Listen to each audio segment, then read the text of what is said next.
اگر نماز میں تیری آنکھ کا استعمال ٹھیک ہوتا تو ٹھوکر تجھ کو نہ لگتی. فرمایا ٹھوکر کا تعلق بھی نماز سے ہے. نماز میں اگر نگاہوں کا استعمال کی مشق صحیح کر لو، خدا کی قسم باہر بد نظری کے وبال سے بچ جاؤ گے. ہاں نماز سکھائی گئی ہے. نماز میں اگر دھیان جمانے کی مشق کرو گے باہر گندے وساوس سے بچ جاؤ گے. کہ نماز ایک ایسی عبادت ہے سب سے کٹ کر، سب کے خیال کو بھی دل سے نکال کر یکسوئی کے ساتھ کرنے کا نام ہے. باقی اور ساری عبادت ہر چیز کے ساتھ ہو سکتی ہے. روزے کی حالت میں کھانا پکا بھی سکتا ہے، بیچ بھی سکتا ہے، کما بھی سکتا ہے. میرے دوستو سو بھی سکتا ہے، چل بھی سکتا ہے، جاگ بھی سکتا ہے، سب کر سکتا ہے. حج میں اور میرے دوستو زکات میں سارے عمل میں آتے، لیکن نماز میں اللہ اکبر کہہ کے ہاتھ باندھنے سے لے کر سلام پھیرنے تک اب کسی کے سلام کا جواب بھی نہیں دے سکتا. اب سب سے کٹ کر رب کے سامنے 5 مرتبہ بلا کے مشق کرائی گئی کہ اپنی زندگی کی ترتیب کو صحیح کرو، اپنی زندگی کی نماز والی ترتیب پر لاؤ.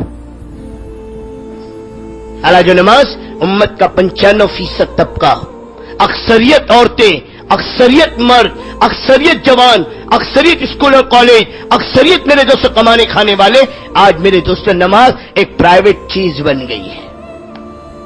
ہاں آج مسلمان کے بعد نماز کون سی ہے؟ کہ 8 کی، کھاٹ کی، 360 کی. ہاں جمعہ کی. بہت سے کہ صاحب جمعہ کی پابندی، اللہ کا فضل، کبھی نہیں چھوٹی جمعہ. 1 گھنٹہ پہلے سے مسجد میں پہنچتے ہیں، اور نہیں تو کھاٹ کی، کوئی مر گیا تو اس کی جنازے کی نماز میں شریک ہو گئے، اور نہیں تو 360 کی تو ہے ہی. ہاں عید کی 2 نمازیں سال میں 2 مرتبہ. آج امت کے پاس میرے دوستوں، بلکہ آج کئی ایسے ملیں گے آپ کو بستیوں میں جن کو عید کی نماز بھی نصیب نہیں ہے. عید کی نماز بھی. اس سے بڑی امت کی بدقسمتی اور کیا ہو سکتی ہے؟ اس سے بڑھ کر امت کی بربادی اور کیا ہو سکتی ہے؟ پھر رونا رویا جا رہا ہے کوئی ہماری نہیں سنتا، پھر رونا رویا جا رہا ہے کہیں ہماری نہیں چلتی، پھر رونا رویا جا رہا ہے کوئی ہمیں نہیں پوچھتا، ہر جگہ سے دھتکارے جا رہے ہیں. میرے دوستو یہ دھتکار نہیں ہے، یہ ہمارے اعمال کا ریئیکشن ہے. جیسے ہم اللہ کے دین کے ساتھ معاملہ کریں گے اللہ ایسے ہمارے ساتھ معاملہ کرے گا. جب اللہ کے اوامر کو ذبح کرنے کا ہمیں درد نہ ہوگا، اس زمین اور آسمان میں ہمارے ذبح کرنے کا آسمانوں پہ بھی درد نہ ہوگا. جب اعمال اور صفات والی زندگی تھی میرے دوستو، ایک کی موت میں اللہ کا عرش ہلتا تھا. ایک کولی کے اندر اتنی طاقت تھی کہ اس کی 2 رکعت نماز اور ہاتھ اٹھا کے دعا مانگنا چوتھے آسمان کے فرشتے کو زمین پر لاتا تھا. آج 30 لاکھ آدمی بیت اللہ کا پردہ پکڑ کر اللہ سے دعا مانگ رہا ہے اور اللہ کا غیبی نظام حرکت میں نہیں آ رہا. کیا بات تھی؟ کل تک امت کا کولی میں اتنی اندر اللہ سے تعلق تھا، آج 30 لاکھ حاجی بیت اللہ کا پردہ پکڑ کر امت کے لیے فیصلے نہیں کروا پا رہا ہے.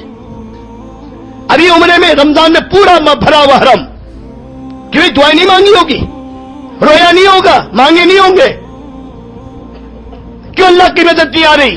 کیوں اللہ کا غیبی نظام حرکت نہیں آ رہا ہے؟ کہ فیشن اور شوق کی چیز بنی ہوئی ہے.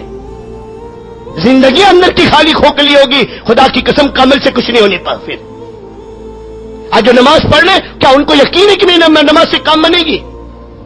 اور کولی آواز لگا رہا من یجیب المضطر اذا دعا، صرف اتنا ہی پڑھا ہے اس نے، اور چوتھے آسمان کا فرشتہ زمین پر آ گیا.